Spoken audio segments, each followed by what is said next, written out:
I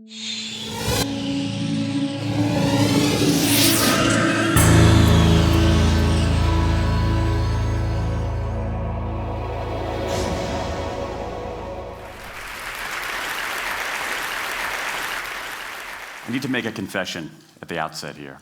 A little over 20 years ago, I did something that I regret, something that I'm not particularly proud of, something that in many ways I wish no one would ever know, but that here I feel kind of obliged to reveal. In the late 1980s, in a moment of youthful indiscretion, I went to law school. Now,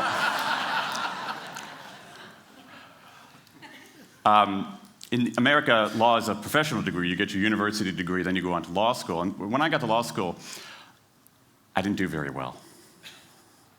To put it mildly, I didn't do very well. I, in fact, graduated in the part of my law school class that made the top 90% possible.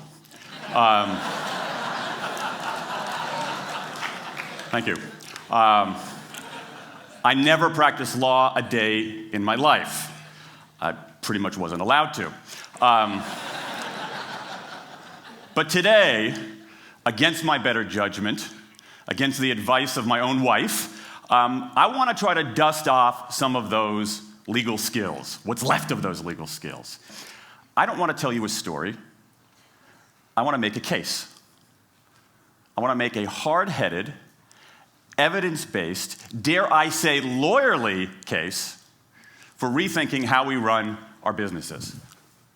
So, ladies and gentlemen of the jury, take a look at this. This is called the candle problem. Some of you might have seen this before. It was created in 1945 by a psychologist named Carl Duncker. Carl Duncker created this experiment that's used in a whole variety of experiments in behavioral science. And here's how it works. Suppose I'm the experimenter. I bring you into a room. I give you a candle, some thumbtacks, and some matches. And I say to you, your job is to attach the candle to the wall so the wax doesn't drip onto the table. Now, what would you do? Many people begin trying to thumbtack the candle to the wall. Doesn't work. Some people, and I saw somebody kind of make the motion over here, some people have a great idea where they light the match, melt the side of the candle, try to adhere it to the wall. It's an awesome idea, doesn't work. And eventually, after 5 or 10 minutes, most people figure out the solution, which you can see here. The key is to overcome what's called functional fixedness. You look at that box and you see it only as a receptacle for the tacks, but it can also have this other function as a platform for the candle. Candle problem. Now, I want to tell you about an experiment using the candle problem done by a scientist named Sam Glucksberg, who's now at Princeton University in the US. This shows the power of incentives. Here's what he did. He gathered his participants and he said, I'm going to time you how quickly you can solve this problem. To one group, he said, I'm going to time you to establish norms, averages, for how long it typically takes someone to solve this sort of problem. To the second group, he offered rewards. He said, if you're in the top 25% of the fastest times, you get $5. If you're the fastest of everyone we're testing here today, you get $20. Okay, now this is several years ago, adjusted for inflation. It's a decent sum of money for a few minutes of work. Okay, it's a nice motivator. Question, how much faster did this group solve the problem? Answer, it took them on average 3.5 minutes longer. 3.5 minutes longer. Now, this makes no sense, right? I mean, I'm an American. I believe in free markets. That's not how it's supposed to work, right? If you want people to perform better, you reward them, right? Bonuses, commissions, their own reality show, incentivize them. That's how business works. But that's not happening here. You've got an incentive designed to sharpen thinking and accelerate creativity, and it does just the opposite. It dulls thinking and blocks creativity. And what's interesting about this experiment is that it's not an aberration. This has been replicated over and over and over again for nearly 40 years. These contingent motivators. If you do this, then you get that. Work in some circumstances, but for a lot of tasks, they actually either don't work or often they do harm. This is one of the most robust findings in social science and also one of the most ignored. I spent the last couple of years looking at the science of human motivation, particularly the dynamics of extrinsic motivators and intrinsic motivators. And I'm telling you, it's not even close. If you look at the science, there is a mismatch between what science knows and what business does. And what's alarming here is that our business operating system, think of the set of assumptions and protocols beneath our businesses, how we motivate people, how we apply our human resources. It's built entirely around these extrinsic motivators, around carrots and sticks. That's actually fine for many kinds of 20th century tasks. But for 21st century tasks, that mechanistic reward and punishment approach doesn't work, often doesn't work, and often does harm. Let me show you what I mean. So Glucksberg did another experiment similar to this, where he presented the problem in a slightly different way, like this up here. Okay? Attach the candle to the wall so the wax doesn't drip onto the table. Same deal. You were timing for norms. You were incentivizing. What happened this time? This time, the incentivized group kicked the other group's butt. Why? Because when the tasks are out of the box, it's pretty easy, isn't it? If-then rewards work really well for those sorts of tasks, where there's a simple set of rules and a clear destination to go to. Rewards, by their very nature, narrow our focus, concentrate the mind. That's why they work in so many cases. And so for tasks like this, a narrowed focus where you just see the goal right there, zoom straight ahead to it, they work really well. But for the real candle problem, you don't want to be looking like this. The solution's not over here. The solution's on the periphery. You want to be looking around. That reward actually narrows our focus and restricts our possibility. Let me tell you why this is so important. In Western Europe, in many parts of Asia, in North America, in Australia, white-collar workers are doing less of this kind of work and more of this kind of work. That routine, rule-based, left-brain work, certain kinds of accounting, certain kinds of financial analysis, certain kinds of computer programming, has become fairly easy to outsource, fairly easy to automate. Software can do it faster. Low-cost providers around the world can do it cheaper. So what really matters are the more right-brain, creative, conceptual kinds of abilities. Think about your own work. Think about your own work. Are the problems that you face, or even the problems we've been talking about here, are those kinds of problems, do they have a clear set of rules and a single solution? No. The rules are mystifying. The solution, if it exists at all, is surprising and non-obvious. Everybody in this room is dealing with their own version of the candle problem. And for candle problems of any kind, in any field, those if-then rewards, the things around which we've built so many of our businesses, don't work. Now, it makes me crazy. And this is not, here's the thing, this is not a feeling. Okay, I'm a lawyer, I don't believe in feelings. This is not a philosophy. I'm an American, I don't believe in philosophy. This is a fact, or as we say in my hometown of Washington, D.C., a true fact. Let me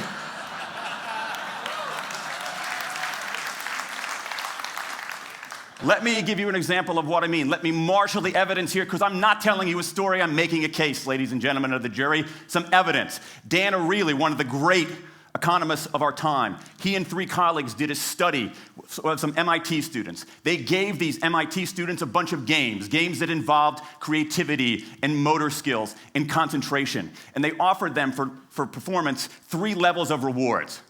Small reward, medium reward, large reward. Okay? Do really well, you get the large reward, on down. What happened? As long as the task involved only mechanical skill, bonuses worked as they would be expected. The higher the pay, the better the performance. Okay? But once the task called for even rudimentary cognitive skill, a larger reward led to poorer performance. Then they said, okay, let's see if there's any cultural bias here. Let's go to Madurai, India and test this. Standard of living is lower. In Madurai, a reward that's modest by North American standards is more meaningful there. Same deal. A bunch of games, 3 levels of rewards. What happens? People offered the medium level of rewards, did no better than people offered the small rewards. But this time, people offered the highest rewards. They did worst of all. In 8 of the 9 tasks we examined across 3 experiments, higher incentives led to worse performance. Is this some kind of touchy-feely socialist conspiracy going on here? No, these are economists from MIT, from Carnegie Mellon, from the University of Chicago. And do you know who sponsored this research? The Federal Reserve Bank of the United States. That's the American experience. Let's go across the pond to the London School of Economics. LSE, London School of Economics, alma mater of 11 Nobel laureates in economics. Training ground for great economic thinkers like George Soros and Friedrich Hayek and Mick Jagger. Just last month, economists at LSE looked at 51 studies of pay-for-performance plans inside of companies. Here's what the economists there said. We find that financial incentives can result in a negative impact on overall performance. There's a mismatch between what science knows and what business does. And what worries me as we stand here in the rubble of the economic collapse is that too many organizations are making their decisions, their policies about talent and people, based on assumptions that are outdated, unexamined, and rooted more in folklore than in science. And if we really want to get out of this economic mess, and if we really want high performance on those definitional tasks of the 21st century, the solution is not to do more of the wrong things, to entice people with a sweeter carrot or threaten them with a sharper stick. We need a whole new approach. The good news about all this is that the scientists who've been studying motivation have given us this new approach. It's an approach built much more around intrinsic motivation, around the desire to do things because they matter, because we like it, because they're interesting, because they're part of something important. And to my mind, that new operating system for our businesses revolves around 3 elements: autonomy, mastery, and purpose. Autonomy, the urge to direct our own lives. Mastery, the desire to get better and better at something that matters. And purpose, the yearning to do what we do in the service of something larger than ourselves. These are the building blocks of an entirely new operating system for our businesses. I want to talk today only about autonomy. In the 20th century, we came up with this idea of management. Management did not emanate from nature. Okay? Management it's not a tree, it's a television set. Okay? Somebody invented it. And it doesn't mean it's going to work forever. Management is great. Traditional notions of management are great if you want compliance. But if you want engagement, self-direction works better. Let me give you some examples of some kind of radical notions of self-direction. And what this means, you don't see a lot of it, but you see the first stirrings of something really interesting going on. Because what it means is, it means paying people adequately and fairly, absolutely. Getting the issue of money off the table, and then giving people lots of autonomy. Let me give you some examples. How many of you have heard of the company Atlassian? Okay, looks like less than half. Atlassian is an Australian software company, and they do something incredibly cool. A few times a year, they tell their engineers, go for the next 24 hours and work on anything you want. As long as it's not part of your regular job. Work on anything you want. So the engineers use this time to come up with a cool patch of code, to come up with an elegant hack. Then they present all of these stuff that they've developed to their teammates, to the rest of the company, in this wild and woolly all-hands meeting at the end of the day. And then, being Australians, everybody has a beer. They call them FedEx days. Why? Because you have to deliver something overnight. It's not bad. It's a huge trademark violation, but it's pretty clever. That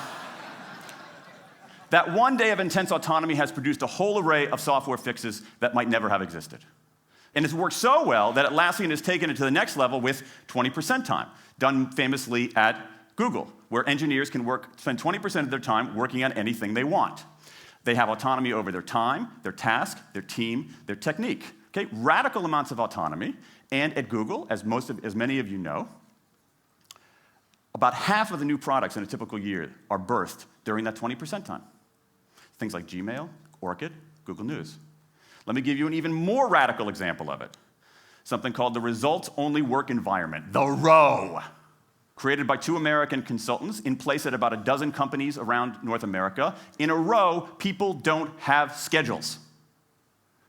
They show up when they want. They don't have to be in the office at a certain time or any time. They just have to get their work done. How they do it, when they do it, where they do it is totally up to them. Meetings in these kinds of environments are optional. What happens? Almost across the board. Productivity goes up, worker engagement goes up, worker satisfaction goes up, turnover goes down. Autonomy, mastery, and purpose. These are the building blocks of a new way of doing things. Now, some of you might look at this and say, that sounds nice, but it's utopian. And I say, nope. I have proof. In the mid-1990s, Microsoft started an encyclopedia called Encarta. They had deployed all the right incentives. All the right incentives. They paid professionals to write and edit thousands of articles. Well-compensated managers oversaw the whole thing to make sure it came in on budget and on time. A few years later, another encyclopedia got started. Different model, right? Do it for fun. No one gets paid a cent or a euro or a yen. Do it because you like to do it. Now, if you had, just 10 years ago, if you had gone to an economist anywhere and said, hey, I got these 2 different models for creating an encyclopedia, if they went head-to-head, who would win? 10 years ago, you could not have found a single sober economist anywhere on planet Earth who would have predicted the Wikipedia model. This is the titanic battle between these 2 approaches. This is the Ali Frazier of motivation, right? This is the thriller in Manila, all right? Intrinsic motivators versus extrinsic motivators. Autonomy, mastery, and purpose versus carrots and sticks. And who wins? Intrinsic motivation, autonomy, mastery, and purpose in a knockout. Let me wrap up. There's a mismatch between what science knows and what business does. And here's what science knows. 1. Those 20th century rewards, those motivators we think are the natural part of business, do work, but only in a surprisingly narrow band of circumstances. 2, those if-then rewards often destroy creativity. 3, the secret to high performance isn't rewards and punishments, but that unseen intrinsic drive, the drive to do things for their own sake, the drive to do things because they matter. And here's the best part. Here's the best part. We already know this. The science confirms what we know in our hearts. So, if we repair this mismatch between what science knows and what business does, if we bring our notions of motivation into the 21st century, if we get past this lazy, dangerous ideology of carrots and sticks, we can strengthen our businesses, we can solve a lot of those candle problems, and maybe, we can change the world. I rest my case.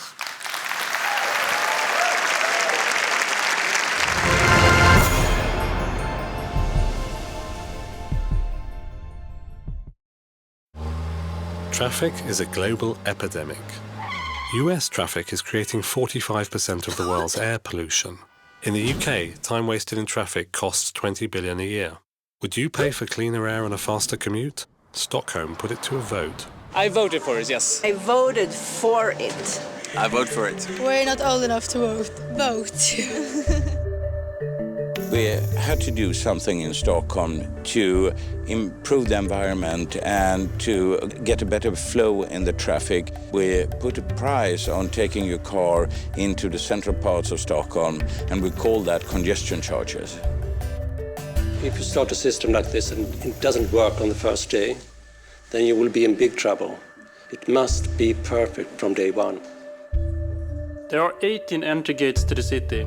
Each is equipped with cameras. Pictures are taken of the rear and front license plates. These pictures are sent to a central system that identifies the license plates and makes sure that the right person pays for the right passages. One of the obstacles we overcame was the OCR, the optical character reading of the license plate.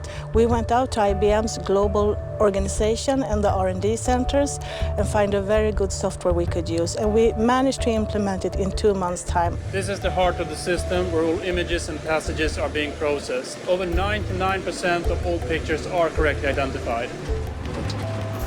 No, it's nice. This is how it should be all the time. Behind me you can see the traffic, and the clock is 6 p.m. Before we had the congestion charging, the traffic was queuing up at this time of the day. Jag tycker det är en bra idé. I think it's a good idea because I think that we should take care of the environment in the city. The traffic went down with about 22% and the air pollution was about 14% better.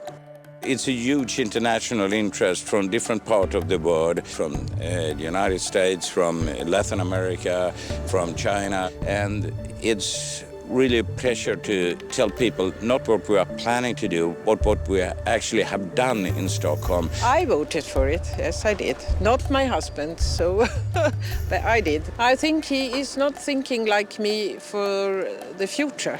I'm thinking for the children and the grandchildren.